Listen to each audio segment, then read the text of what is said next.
right. Hey there, chicken nuggets, and welcome to all you adults in the room who have no idea why I said that. But kids, you know if you know, right? Hey, I don't know what you're planning to do tomorrow. I'm a little nervous. I got some outdoor plans, and I need the weather to change. So you guys join me in prayer for that. Tomorrow, I don't know what you're doing, but I'm going to celebrate freedom by floating like a redneck down the Cannon River. And if you don't know what's involved in a redneck river float, let me tell you, it begins with a straw hat. Protect yourself from the sun. You stuff a cooler into an inner tube. Very important. You need a waterproof speaker to play country music, particularly Chris Stapleton. And then when you're floating down, you just snack on cold fried chicken. God bless the USA. Now, I don't know what you're going to do tomorrow, but I hope that you have big fun, and I hope you get to hang out with really good friends. But today, this is what I want us to do for the few minutes that we have.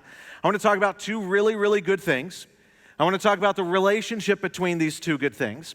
And before I acknowledge and just kind of say what these two good things are, let me just say that they would be good things even if we lived at another place on the planet and we lived at another time in history. And these two good things are love for God and love for country. Love for God, love for country. And for some of us, those two things go together like vanilla ice cream and apple pie. For some people, those two things don't go together quite so cozy. And so whatever your perspective is, however you might think of yourself or label yourself, today I'm inviting you, would you think with me about these two things, love for God and love for country. If there's anyone in here or watching online and you are relatively new to reading the Bible, let me give you a heads up on some of the things you're going to find. Over and over and over again, you're going to read verses that command you to be grateful.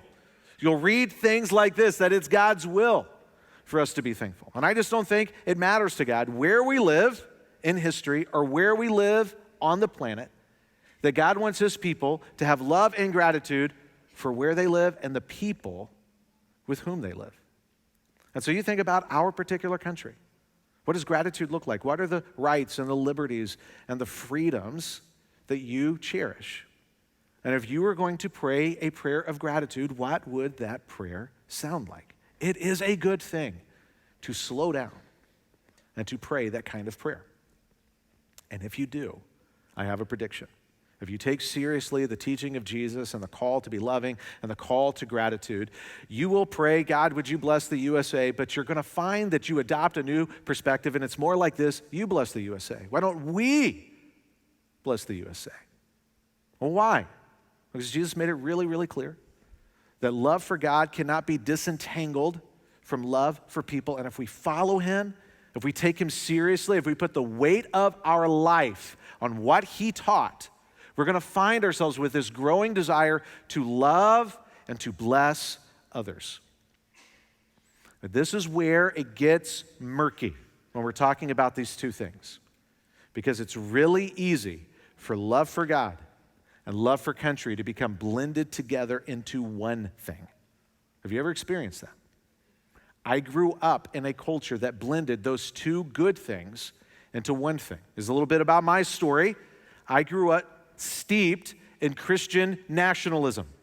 I grew up being taught, not just by my family, not just by people in my life, but in my church. This is a Christian nation.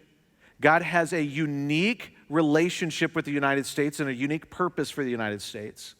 And serving God and serving patriotic interests are often one and the same thing. And eventually there were some questions that I had to wrestle with I just couldn't ignore. And they're pressing questions. These are the questions I'm talking about.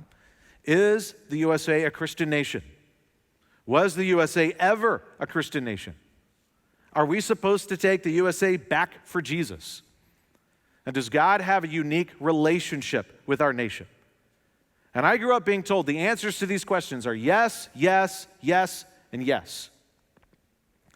The problem for me is that I began to study history and the Bible. And the more that I studied both history and the Bible, the more that foundation began to crack. And I discovered that there are problems for a Christian nation way of thinking. And these are the problems that I discovered. Christian is a noun, not an adjective. And the first century, in the city of Antioch is where Jesus' followers were first called Christians. Is very likely intended by some to be an insult. It meant Jesus follower. It meant little Christ. And it was a person who was a follower of Jesus. And it is unfortunate and unhelpful that the word has devolved into an adjective. And we say things like Christian music, or that's a Christian company. And I get the intent behind that. The problem is when we take this term and we turn it into an adjective, it loses its meaning. Here's another problem. There has always been a percentage of U.S. residents who follow Jesus, but it's never been 100%. Like, what percentage do we have to be at for us to be a Christian nation, and who gets to set that percentage? Our nation protects religious expression. It doesn't promote any particular religion. Here's another problem with Christian nation thinking. It confuses the monumental influence of Christianity on our founding with allegiance to Christ. The Bible, Judeo-Christian values, significant aspects of the Christian faith played a significant role in shaping the thinking and the behavior of people who were involved in our founding. And some of the people involved in our founding were devoted followers of Jesus. Some of the people were not at all followers of Jesus. And in the same way that somebody can build their life on Christian principles, and that doesn't mean that they're a follower of Jesus, same thing could be true of a nation. Our nation's founding influenced by the Christian faith, but wasn't founded on an allegiance to Jesus Christ. And I don't share these things because I'm concerned about you or I'm concerned about us. I want to let you know a little bit about my story. I grew up very confused about this. And there are people who are confused about this. And maybe you feel confusion, or maybe you can relate to just feeling a sense of tension. And so it's so important, for the sake of clarity and for our good and the good of people who are watching us and listening to us, that we have this conversation with ourselves out loud. It's one of the reasons as a church, we're never going to blend symbolism for love of God with symbolism for love of country. Today you drove in and you saw the American flags. That's great. But what we're not going to do is blend symbols of love of God, love for country. You want to see what I'm talking about? Can I give you an example? We're not going to do this. And I'm not going to say that this is morally wrong. I will say I don't think this is wise. And I would encourage you not to blend those two types of symbols together. And you might ask, well, why? Well, number one, I don't think Jesus has to share the spotlight with anybody or anything. I think he deserves to get the spotlight all by himself. The second reason, the intent behind this is probably to say, I love Jesus and I love my country. It's a great intent. The impact is those things get blended and blurred into one thing. Here's another problem with Christian nation thinking. Taking a nation back is almost always identical to achieving political power. And the next thing I want to give you, the next reason that we're going to put on the screen, is incredibly important for those of us who love and cherish God's word. Problem with Christian nation thinking, God's purposes for and promises to Israel are mistakenly and equally applied to the United States of America. And to take Old Testament passages that are promises to, and they're all about the nation of Israel, and to make them about our country is twisting and abusing God's beautiful word. And we shouldn't do that. And so the question is, how do we hold on to love for God and love for country as two really good things and not blend them into one thing? Well, today we're going to read an Old Testament passage that I believe can serve as a roadmap for us into that. It contains one of the most popular Bible verses that there is. And we're going to read Jeremiah chapter 29. And as I read through this, pay attention to what stands out to you. I'm going to make some observations. This is the text of the letter that the prophet Jeremiah sent from Jerusalem to the surviving elders among the exiles, and to those priests, the prophets, and all the other people Nebuchadnezzar had carried into exile from Jerusalem to Babylon. If you were here last week, or if you tuned in last week, you remember Nebuchadnezzar. He was the king of the Babylonian Empire. 3 times in his reign, he attacked Jerusalem, and he took some people against their will. They weren't necessarily slaves, but they weren't free, and he took them from Jerusalem back to Babylon to integrate them and to assimilate them into his society. Just to make sure we're all clear, who did that? What's his name? Okay, you got it. Nebuchadnezzar is responsible. He's the one who did it. This was after King Jehoiakim and the queen mother, the court officials, and the leaders of Judah and Jerusalem, the skilled workers and the artisans had gone into exile from Jerusalem. Here we get a little snapshot into part of his strategy. He took government leaders, he took artists, he took cultural leaders back to Babylon and assimilated them into their culture. This is a long-standing strategy that's still used today. Take the political leaders, take the cultural leaders, and if you can assimilate them, it's easier to control people. It's probably a sermon for a different time. He entrusted the letter to Elasah, son of Shaphan, and to Jeremiah, son of Hilkiah, whom Zedekiah, king of Judah, sent to King Nebuchadnezzar in Babylon. Now, we're ready to read what the letter says. It said, "This is what the Lord Almighty, the God of Israel, says to all those I carried into exile." Who did we just say carried them into exile? Nebuchadnezzar. Now, who's claiming responsibility? Is that a contradiction? Was Jeremiah kind of in a hurry? Is he a sloppy letter writer? How do we reconcile? Nebuchadnezzar did it. No, God did it. We're going to come back to that in just a second. So this is what the Lord Almighty, the God of Israel, says to all those I carried into exile from Jerusalem to Babylon: build houses, settle down, plant gardens, and eat what they produce. Marry and have sons and daughters. Find wives for your sons and give your daughters in marriage so that they too may have sons and daughters. Increase in number there, do not decrease. Also, seek the peace and prosperity of the city to which I have carried you into exile. Pray to the Lord for it, because if it prospers, you will prosper. It just makes sense.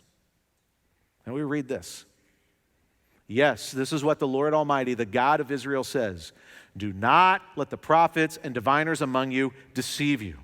Do not listen to the dreams you encourage them to have. You know why they keep lying to you? Because you ask them to lie to you. Knock it off. They are prophesying lies to you in my name. I have not sent them, declares the Lord. There have always been false prophets and false preachers. And probably the easiest or the quickest way to recognize them is false prophets, false preachers. They talk about the right thing in the wrong order. Let me say it again. They talk about the right things in the wrong order. What does that mean? They take good things, they elevate them to ultimate things, and then they take God and his purpose, who's ultimate, and use God to serve those good things. That's a problem. God does not exist to serve our agendas. God does not exist just to provide good things that we want. So let me ask us a question. It's an important question. Does a fish know that it's wet? The implication of the question is this: you can be so immersed in something that you lose your awareness of it. And this idea that God is there for us to call on him to serve the good things we want, it's just so common in our culture. And unfortunately, it is so common in churches that we might be losing our awareness of it. And these false prophets were saying, you are going to get your nation back.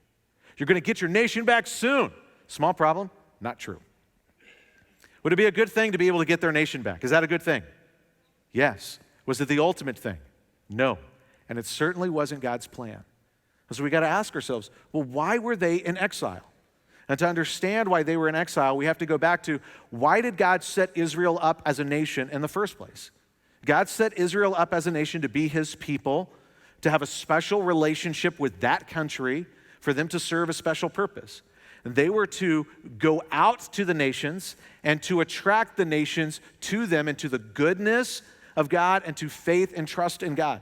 And God said, if you fulfill your purpose, I will bless you. 2 reasons for blessings. 1, just for your benefit. 2, other people will see that and that will attract them to the goodness of God. And if you don't live up to your purpose, if you violate your purpose, God said, I'm going to curse you or I'm going to punish you. 2 purposes for that. 1, it served as an indicator to all other nations. Do not ignore God. Do not disrespect him. And number 2, those punishments serve to keep Israel aligned with their purpose. And when God put the people of Israel into exile, it was his way of basically saying to them, your purpose was to go out to the nations and attract the nations, but you won't do that, so I'm going to send the nations to you, and they're going to drag you back to them.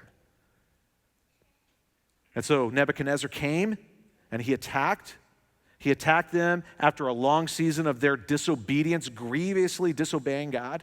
So God did not protect them. Nebuchadnezzar did it, but behind the scenes, sovereignly and graciously, God orchestrated it.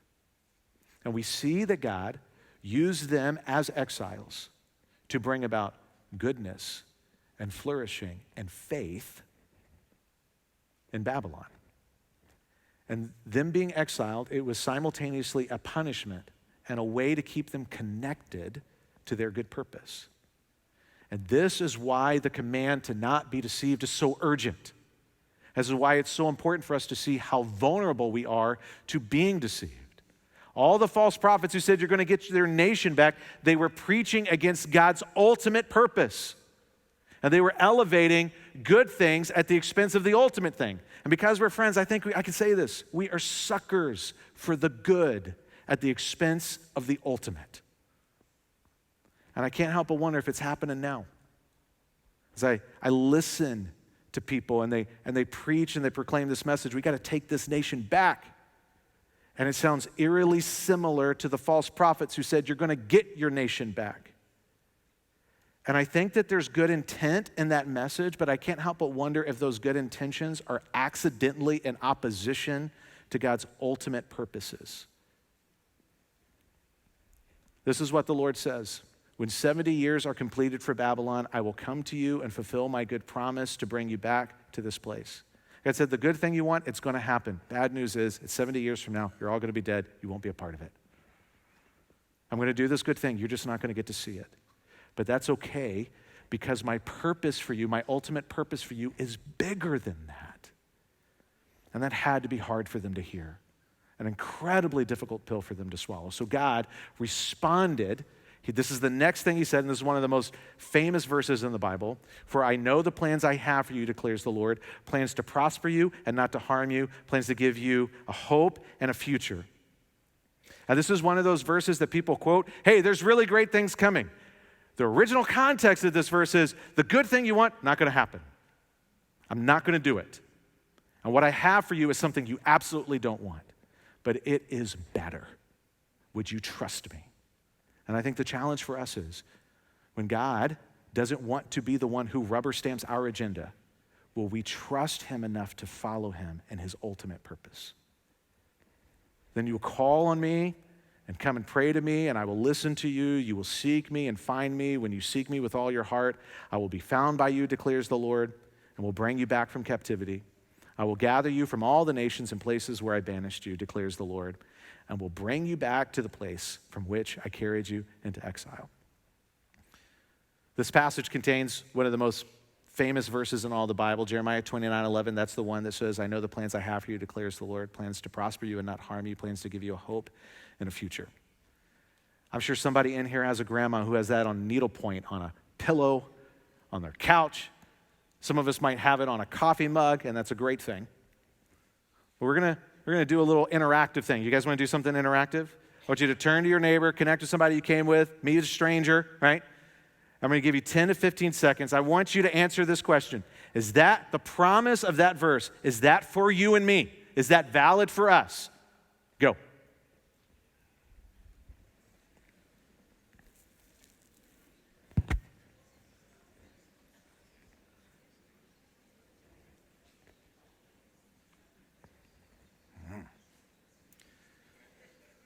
All right. I'm hearing some rumbling. You know what we're doing right now? We're doing hermeneutics. And hermeneutics is the academic discipline of interpretation.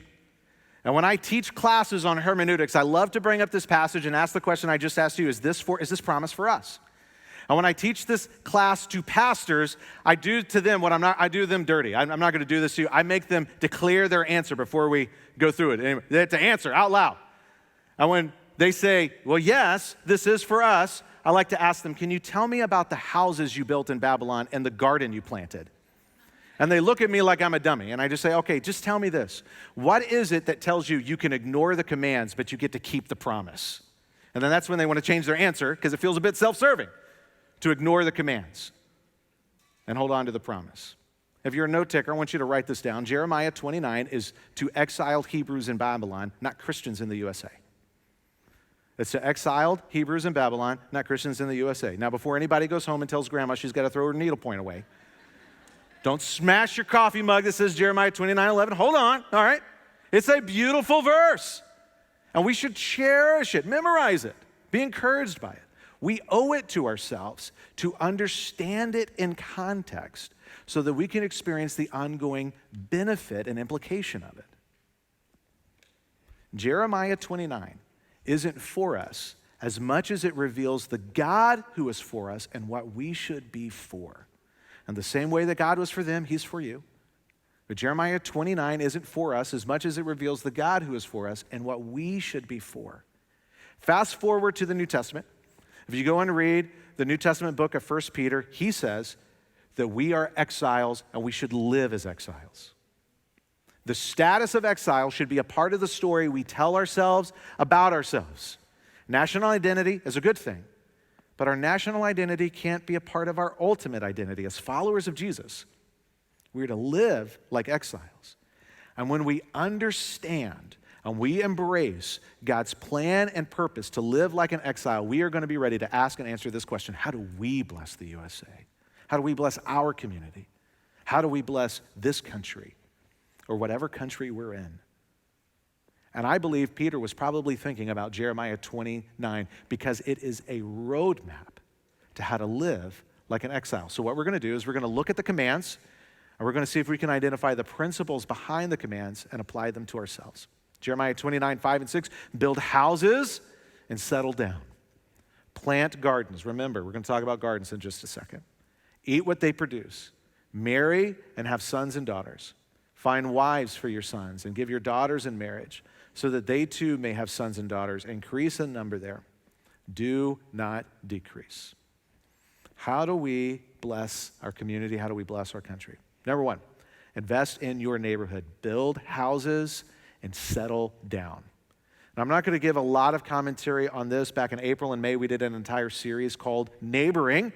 You can go back and refresh yourself with that message series. You can watch that online. But I will say this: God's playbook for living like an exile calls for us to move towards people in relationship, not away. We move towards people in community, not away from them. Now, the next thing I want to say, I don't have enough time to talk about it. Probably deserves its own sermon or sermon series.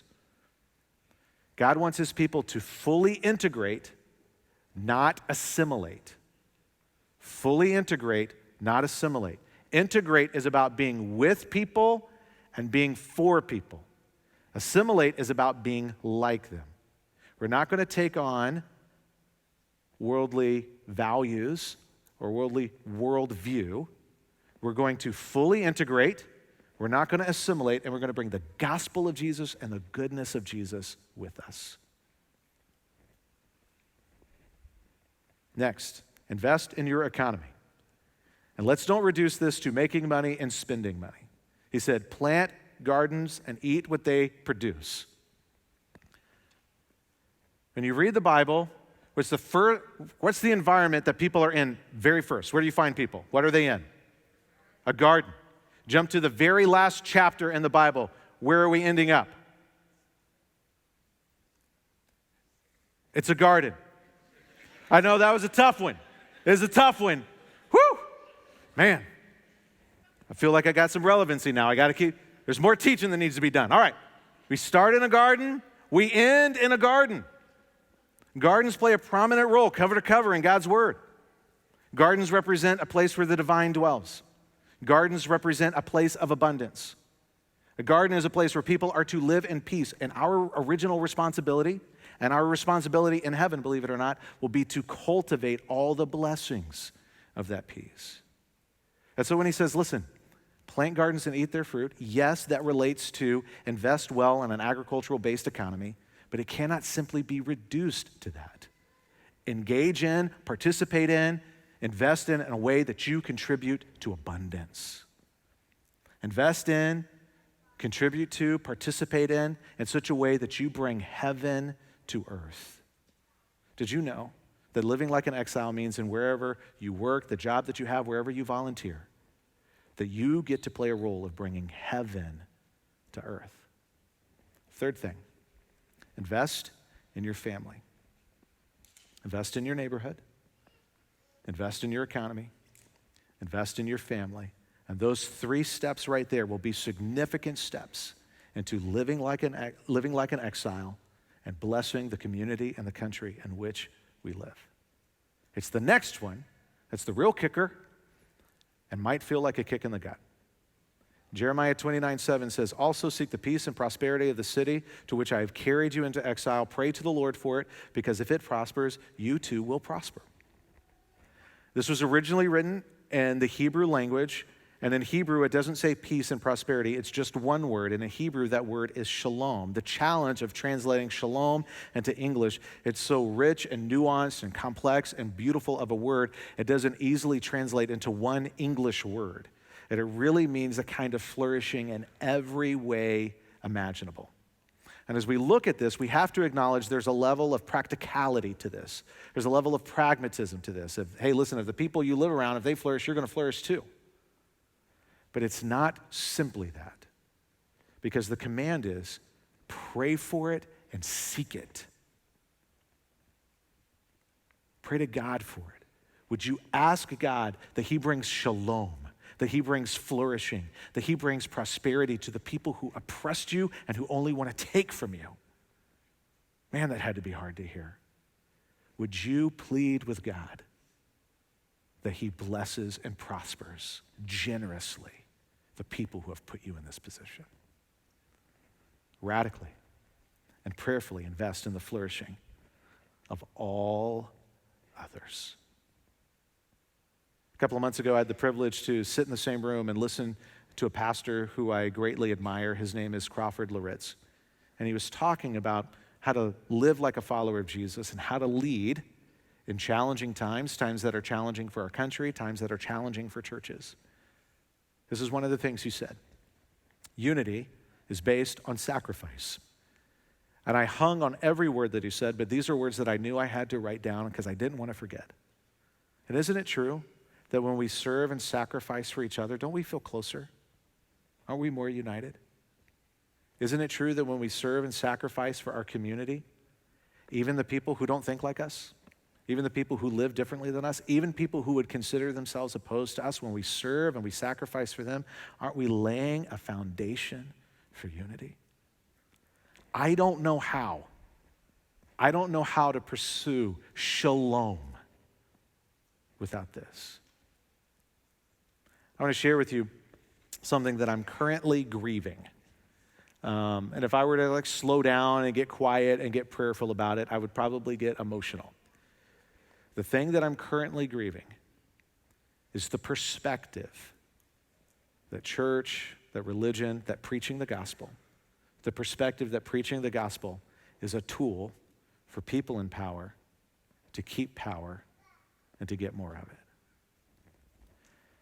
Now, there's a perspective on God's word that I think is important for people to hear. I'm sure you already know it, but I want people to hear this. Most of the Bible is written by people without power to people without power to live in such a way that they point people to the one who is the power over all things. And if you go to the New Testament, you got to change most to all. All of the New Testament is written by people without power to an audience, the majority of whom had no power, to live their lives in such a way that they inspired people to look up and to turn to the one who's the power over all things. Recently, I listened to one of my favorite pastors, Pastor Tim Keller, preach a message on Jeremiah 29, and he said something that stung, but it's good. He said, plenty of Christians today in America walk around remembering when they were in power, feeling like victims, and just being very angry at the whole of society. And God says, no, you mustn't do that. I continue to hear this message, maybe you hear it too, but the streams that I'm tuned into, I hear this. We've got to take this nation back. We've got to take this nation back for Jesus. And when we hear that, I think we should respond primarily with a question. I don't think our first response should be to cheer it.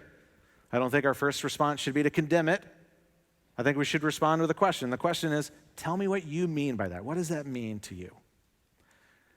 And in just a few minutes, we're going to sing a song, and there's a line in this song that says, take this nation back. The funny thing is, the song was written by people who've never lived in our country. They're not from our country. And for them, when they say take this nation back, it's 0% patriotic, it's 0% political. It's just their way of trying to capture the sentiment, God, would you use us to be the kind of people that influence others to turn and look to Jesus? Sometimes people use this expression, we got to take this nation back, as a way to say we've got to achieve power so we can legislate our way into being a God-honoring country. It's the exact same thing the Pharisees tried. How'd that go?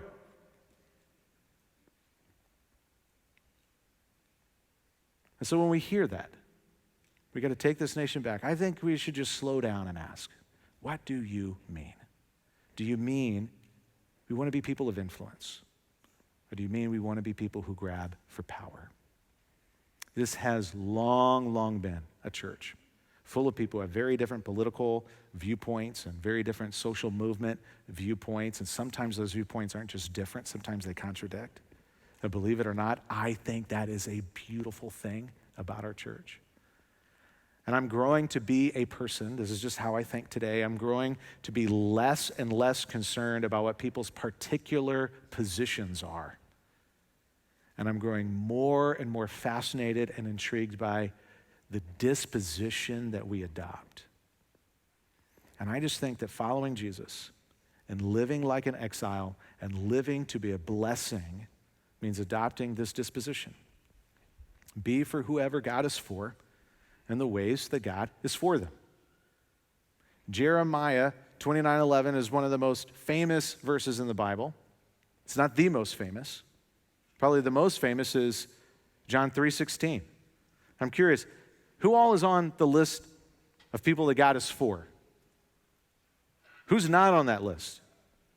You know John 3:16, right? Because God loved a lot of people in the world, he gave his one and only son. Is that what it says? Because God loved the whole world, he gave his one and only son, that whoever believes in him should not perish but have everlasting life. Whoever turns to Jesus in trust and faith, whoever gives their allegiance to Jesus receives life that never ends and shalom that never ends. Friday, I had an opportunity to go to a brand new place. I was hanging around with people that I did not know, sat down to have lunch, sitting across the table from a stranger, and we began talking, and she asked me, what brought you to Rochester? And I said, have you ever heard of Autumn Ridge Church? And she said, is that the church that's always out doing stuff for the community? And I thought, yes, that's awesome. Kept my composure, act cool, trying to act super humble. But I thought that was awesome. How awesome is that? How encouraged are you that someone hears the name of this church, the first thing they think of, oh, that's the church that's out there doing things for the community. What would happen? What would happen if we grow in our resolve to be a people who love God and who love our country? We hold on to those simultaneously, but we don't blend them together.